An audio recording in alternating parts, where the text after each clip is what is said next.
السلام علیکم ورحمۃ اللہ وبرکاتہ۔ امام حسین رضی اللہ عنہ کی شہادت پر غم منانا صحیح ہے یا نہیں، اس کو ہم قرآن حدیث کے مطابق دیکھیں گے۔ مسلمان کی زندگی جو ہے قرآن حدیث صحابہ کے عمل کے مطابق ہوگی۔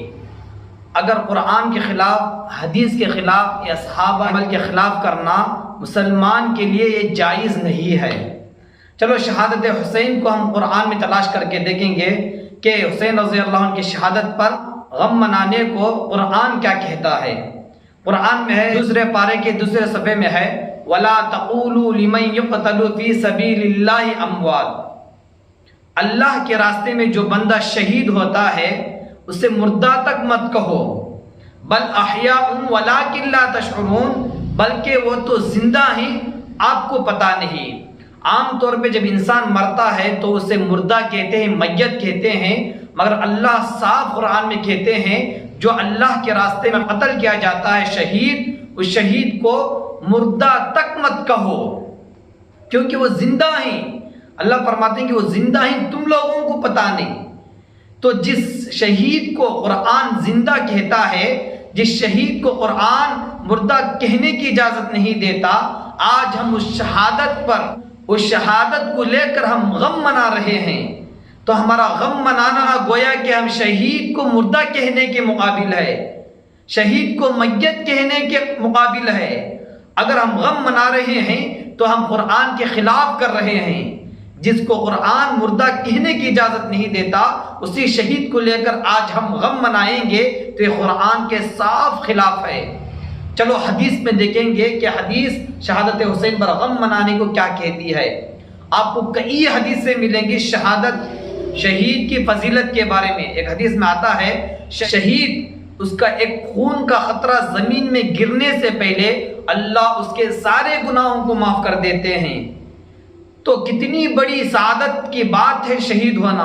حضرت ابو ہریرہ کی روایت ہے کہ اللہ کے نبی صلی اللہ علیہ وسلم نے فرمایا کہ میں اللہ کے راستے میں جہاد کر کے شہید ہو جاؤں، پھر زندہ کیا جاؤں، پھر جہاد کر کے شہید ہو جاؤں، پھر زندہ کیا جاؤں، پھر جہاد کر کے شہید ہو جاؤں، پھر زندہ کیا جاؤں۔ تو اس سے بتانا یہ مقصد ہے کہ اللہ کے نبی نے شہید کا مرتبہ بتا رہے ہیں کہ شہید ہونا ایک مسلمان کے لیے بہت سعادت کی بات ہے۔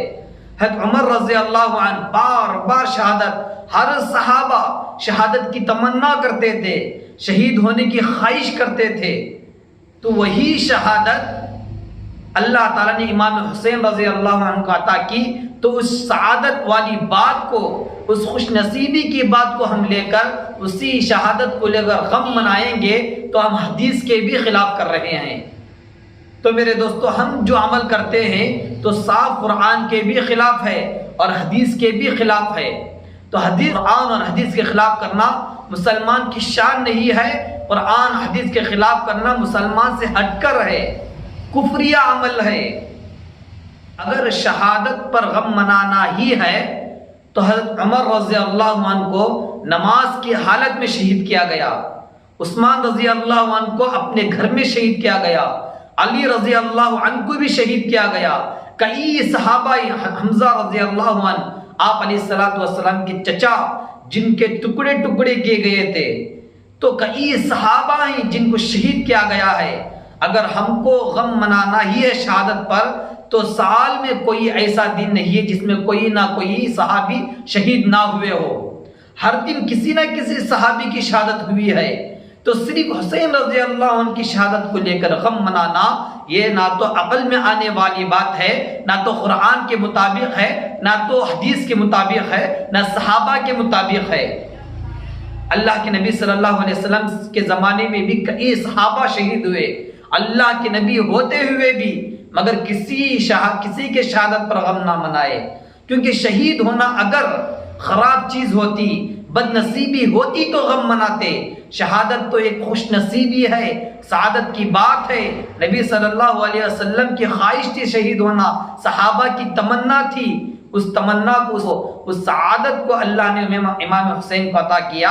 تو آج ہم اسی سعادت کی بات کو لے کر، جس شہادت کو قرآن سعادت کہتا ہے، جس شہید کے بارے میں حدیث سعادت کہتی ہے، اسی شہید کو لے کر ہم غم منا رہے ہیں تو ہم قرآن اور حدیث کے خلاف کر رہے ہیں، جو کہ ایک مسلمان کے لیے حرام ہے، کافروں والا عمل ہے۔ تو میرے دوستوں اچھی طرح سمجھ لو کہ کوئی غم منا رہا ہے، 10 آدمی غم منا لیے، ایک جماعت غم منا لیے، چلو ہم بھی غم منائیں گے، ایسا کرنا مسلمان کی شان نہیں ہے۔ مسلمان کسی کے عمل کو دیکھ کر کرنا مسلمان کی شان نہیں۔ مسلمان تو قرآن حدیث کے مطابق عمل کرنے والا مسلمان، قرآن اور حدیث جس چیز کو روکے اس سے رکنے والا مسلمان۔ تو میرے دوستوں آج ہم جو شہادت حسین پر غم منا رہے ہیں وہ صاف طور پر قرآن و حدیث کے خلاف ہے۔ اس عمل کو اللہ کے واسطے چھوڑ دیں۔ شہادت جو ہوئی وہ شہید ہونا ایک صحابی کے لیے، مسلمان کے لیے شان کی بات ہے۔ اللہ تعالیٰ سے دعا کریں گے اللہ تبارک و تعالیٰ ہم سب کو صحیح سمجھ عطا کرے، ہم سب کو قرآن و حدیث کے مطابق عمل کرنے کی توفیق عطا فرمائے۔ آمین۔ وما علینا الا البلاغ۔